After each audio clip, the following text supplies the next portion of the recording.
Hello बच्चों, let us read this question. This question says which of the following oxides is neutral. और हमारे options हैं option A SnO2, option B CO, option C Al2O3 and option D Na2O. So इस question में हमसे पूछा गया है कि हमारे पास जो गिवन ऑक्साइड्स हैं उनमें से कौन सी न्यूट्रल ऑक्साइड है. सो इस क्वेश्चन को सॉल्व करने के लिए हमें जो की कॉन्सेप्ट रिक्वायर्ड है वो है नेचर ऑफ ऑक्साइड्स. सो यहाँ पे अगर हम हमारा ऑप्शन ए देखें तो उसमें गिवन है SnO2. सो SnO2 एक एम्फोटेरिक ऑक्साइड है.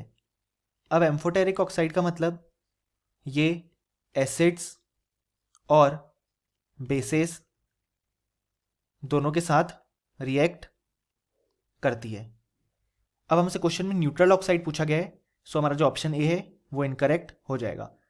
अब अगर हम हमारा ऑप्शन बी देखें तो वो है CO यानी कि कार्बन मोनोऑक्साइड. सो जो कार्बन मोनोऑक्साइड है वो as a neutral oxide behave करती है. अब न्यूट्रल ऑक्साइड का मतलब है ये ना तो एसिड के साथ रिएक्ट करेगी ना ही बेस के साथ.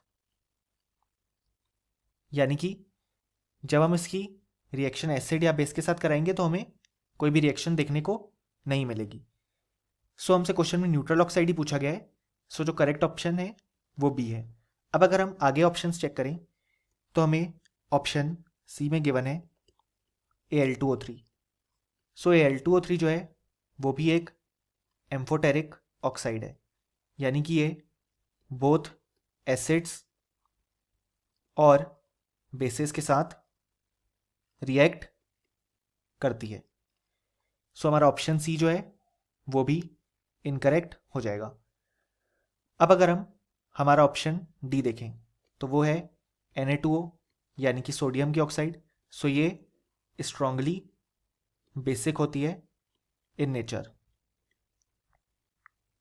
क्योंकि हम जानते हैं सोडियम एक अल्कली मेटल है. सो उसकी जो ऑक्साइड फॉर्म हुई वो स्ट्रांगली बेसिक इन नेचर है. यानी कि हमारा ऑप्शन डी भी इनकरेक्ट हो जाएगा क्योंकि हमसे न्यूट्रल ऑक्साइड पूछा गया है. यानी कि हम फाइनली बोल सकते हैं कि इस क्वेश्चन के लिए हमारे पास जो करेक्ट आंसर है वो है option B. Hope you understood it well. Best of luck.